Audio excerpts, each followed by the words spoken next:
Have you ever seen any of these websites? Maybe not, but maybe you've seen some websites that look like these. All of these websites are cataloged and archived online in a free and publicly accessible resource called Fishtank. So I'm online at fishtank.com and I wanted to bring this resource to your attention because I think it's pretty cool. Hey, it's a big, long listing. It's honestly massive. Take a look at this. There are like IDs, and these are current. These are like incrementing for each submission up to like 8,000, 8 million. Yeah, that's 8,000,000. 37,556, 558 tons and tons of phishing websites. And this is phishing not like the word fish with the letter F, right? This is phishing with PH to mean a digital online phishing, or in the sake of cybersecurity, a fraudulent attempt to coerce or encourage you or an innocent victim to provide personal information. Not limited to, but oftentimes including account information like usernames and passwords or other personal information, whether it be credit card numbers, phone numbers, addresses, bank information, social security numbers. It could be anything. And you've probably seen something like this. I don't know. We could just take out any of these. Take a look at 8,037,549. Maybe something like this comes through in your email, or you're just suddenly brought to this website where it's asking you to log in to confirm payment, or anything where it might prompt for your username and password. This is all a scam. It's all a lie. It's all hackers and threat actors and adversaries wanting to trick you or deceive you and fool you, let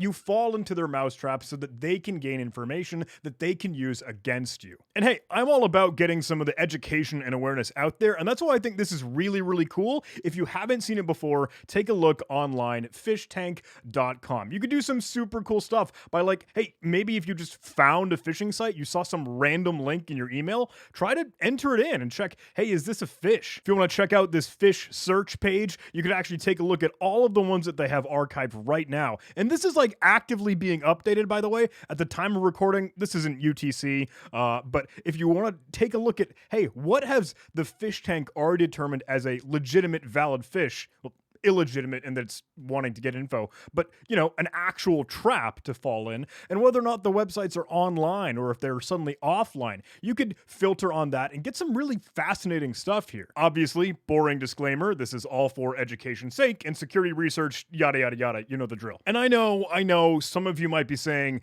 look, these are pretty egregious, like extremely obvious, looking at the URL, looking at the makeup of this thing. Like, hey, if you just look at it, you could probably tell it's a malicious link. But I gotta tell you, some of these are kind of neat. Some of these might be trying to masquerade and hide and blend in with like typo squatting, right? For some things like WordPress or Google with a couple extra O's or a couple extra L's. Could be anything really, but some of them are hosted on like, hey, maybe a Weebly site or Buffer start page or anything. Even some of these are like cool, genuine AWS hosted web pages. Take a look at this one. Obviously, the beginning of this, hey, pretty obvious, pretty dumb. But look, scrolling down here, if you just landed on this web page, genuine Microsoft Outlook login, I don't know. Some people are going to fall for it. Now note, this one does say it is currently online, but if I go grab this link here, I'll try and open this up in a new page, and I appreciate it. Browsers telling me, look, hey, this is a little bit spooky. Totally cool with it. We'll go for the risk. Can't reach it right now. So, hey, not always 1,000% accurate. You can kind of do your own testing if you're interested. Go poke at some of these if you know to be safe and do that smartly. But you're not always going to see something online if the fish tank says it is or it isn't. It's worth checking. Ooh, here we got a PayPal-bank.com. Let me take a look at that one. Oh, interesting. Take a look at some of these. Hey, there's a webcorewindows.net.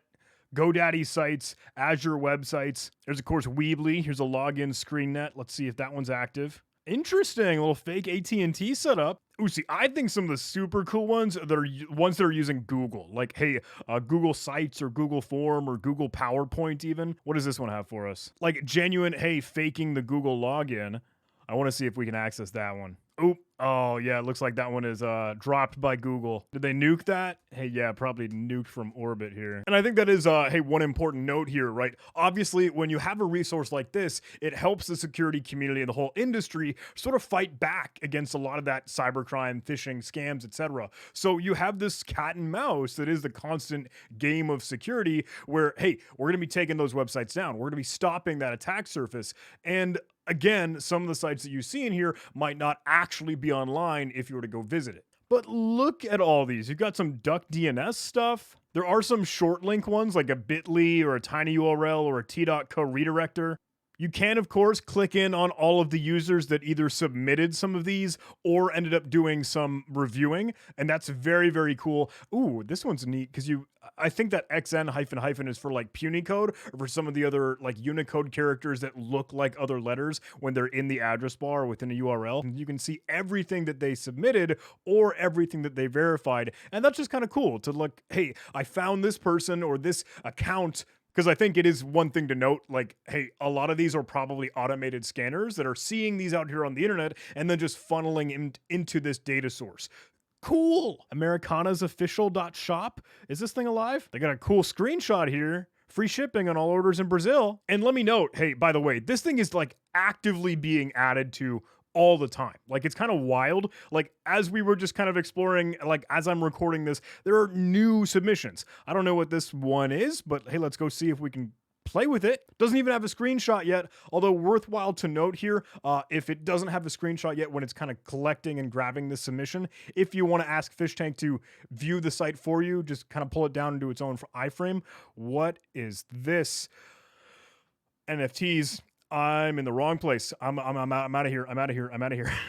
Oh, and technical details. Hey, you could kind of get an idea as to what network this is from, the AS, and Whois data if it's available. Let me see if I can find any other entries where we do have some Whois data. Let me just check out that next one here. 8,037,565 doesn't have a screenshot just yet, but hey, we might be able to view the technical details there and take a look. Hey, now we've got closer little range here. Akamai posting this thing, taking a look at some of the registrar domain info, and if you wanted to go report this, you absolutely can. And I think that's really, really sweet because I think we need to be able to do that. And maybe if we get some automation in there, this could be a great force of good. But hey, it is one thing to go take a look at this all online in the web interface. But if you're a nerd, if you're a geek, if you're a little bit like me, you're kind of curious, hey, what could I do to get this automated or play with it a little bit more on the command line, right? So if you click into the developer section here, they do let you just grab all this data, like access the API. They have API information over here. If you're doing just lookups, you can use the simple API. Let me go to this developer information section where they mention you can just go ahead and grab any of the pieces of the database with a user agent. But even if you wanted to just try and go to any of these links, I think you might be able to. And let's try it. Let's do it. I want to see if I can get the CSV data, and I'm going to open this up, I guess just from the command line here. All right, firing up Kali Linux to keep it cool, keep it classy, at least pretend like I'm a real hacker. Let me see if I can curl down that data, fishtank.com, data online valid CSV. Not giving me anything though. Let me see with TACV. Oh, okay, it's doing a little redirect. You can tell by that 301 move permanently, the response header there. So let me see if I can include that with a TAC capital L. Oh, okay, boom. Just dumped it all out there. See, I didn't even need to add the user agent. And take a look at all this. There is a lot here. Can I grab that in JSON? Now let me see if I can pipe that to JQ, make it pretty. Fingers crossed. There it goes. Oh, I love that. Let me scroll way up to the top here. Let me see if I can get a link. Ooh, here's some interesting ones. Take a look at a file share from Campbell folder view, web.app. I don't know. We got a, FB restriction case, probably like Facebook restriction case, probably trying to fake or masquerade as Facebook or Meta. Oh yeah, check it out. Facebook Meta case appeal, Firebase hosting, Facebook help, Firebase app. Oh, one thing that I didn't show you, back over on the sweet awesomeness that is the Fishtank website though, if you did want to, you can do the fish search by a targeted brand. So if you're saying, yo, who's going to be kind of acting up, trying to impersonate Adobe? Let's look for any of these with filters on here. Can we get some kind of interesting stuff? Are any of these going to be live? How recent were these submitted? Or if you want to dig through to see something for American Express, maybe something for your bank, maybe something for Facebook, of course, blockchain. Hey, plenty of stuff out there. DHL, whatever. There's just, it's crazy. Do we have any sweet stuff for Netflix? Alt URL. They even have a lot of alt URL. There's another and another. Let me take a look at what they might be doing to kind of masquerade. Oh, that one actually got blocked by Guardio. That's pretty slick. Hey, I'm using Guardio for a little browser extension here. And, with that, now would be a perfect time to give a little bit of love to the sponsor of today's video. I almost got hacked in 2022. I got sent a phishing email claiming that there was a copyright strike on one of my YouTube videos, and if I had clicked the link, I could have had my credentials stolen and my whole YouTube channel and digital identity compromised. And this is all too common, not just for creators, but for everyone.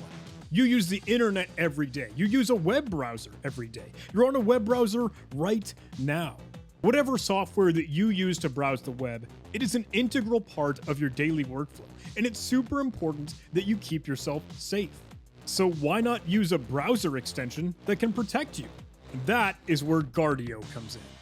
The Guardio browser extension protects you as you visit websites and web pages across the internet. While you might end up storing your own information online, whether or not it's banking information, passwords, addresses, or more, Guardio acts as the first line of defense. And after my run-in with so many phishing attempts last year, now I use Guardio. With Guardio, you can stay vigilant with phishing protection and proactive blocking of harmful sites. All those unknown links and emails, social media scams, pop-ups, and adware, they can say goodbye. On top of that, Guardio fights against malicious extensions that steal your credentials or spy on keystrokes in your online activity. Guardio hunts for these extensions, removes them, and alerts you before even installing them to begin with. It even monitors for information leaks and provides real-time alerts when your data is found online, so you can take action quickly and prevent things like identity theft or credit card fraud. Guardio is trusted by over 1 million users, and you can try it today to find out why. Get started with the Guardio browser extension. For a 7-day free trial, 20% off of your monthly subscription price, and the ability to add 4 extra family members at no extra cost. All with my link in the video description. Huge thanks to Guardio for sponsoring this video. Well, hey, huge thanks, Guardio, for blocking that one here for me, but I'm going to be a little bit brave, and let's go take a look at what this thing is, or what it might do here. Is that one dead? That one looks dead. The interesting thing was, though, that was all through an alt URL, and a couple of these, while I was poking around, I do note that, hey, alt URL was something seemingly from shoreurl.com, and all these just getting nerfed because they're involved in a phishing attack. So, look, it was literally going to end up redirecting you to a random weird WordPress site, WP admin on the mix of that. Crazy cool, and I appreciate a lot of these short URL or URL shorteners kind of helping combat that, and all getting into the business here. Look, better security, proactive defense, doing what we can for that education, and fighting fish. And hey, I have not yet shown off all of the other super cool stuff that Fish Tank has to offer. I haven't dug into the stats and all the incredible folks that are submitting and still reporting a whole lot of these. There's some really, really cool details and data there. And look, let me be the first to admit, Fish Tank is old. It's an old resource. It's been around a long time. I got a little bit of the backstory with some great folks that I work with, and it's literally like over a decade old. I think it was mid-2000s when it finally came to light here from OpenDNS, and then I think Cisco, with their acquisition, ended up kind of bundling into the Talos intelligence group that you probably saw plastered here and there. So kudos and credit to them, but it is old, and I think there have been some interesting conversations that have been had with that, because some of the other stuff that you could do with the website, you can't as easily do right now. Like, you might be wondering why I'm not logged in. You could register or sign up here, but and actually, if you wanted to try and add a fish or kind of do some of the other sweet stuff that they advertise, submit suspected fishes, track the status of your submissions, develop software with the free API. If you wanted to submit, you need to go ahead and sign in, but you need to register an account to be able to sign in. But new user registration is temporarily disabled. Same thing with kind of verifying and validating. Well, you can't do that unless you have an account. So a bit of a bummer here, but keep in mind that this thing has been around for a long time, but people are still actively submitting to it. But I think that there were conversations where, hey, it's really, really hard to curate and cultivate a great and good stream of this data and threat intel from phishing, because obviously the bad actors, hackers and threat actors and adversaries, don't want the good people to know and to be getting that information out there. So they could just spam this thing and flood it with misinformation, or marking legitimate good sites as bad sites. So it's wild and it's weird, but at its core, I still think this is one really, really cool resource and something to just kind of play with. That is, I think, interesting and good to share and get out and about to folks so that you know what's good and what's bad, what's good and evil, and how to identify it and to identify it. The biggest thing is just looking at what is in front of you and I don't know, checking if your password manager is willing to autofill on this page or not. If it doesn't when it should, it's probably bad. If the URL looks like it's freaking nonsense, or if you got something weird in an email, take a second look. With that, hey, I've been rambling. Let's cut to the end of the video, but thank you so much for watching. I hope you enjoyed, and check out fishtank.com. Hope to see you soon.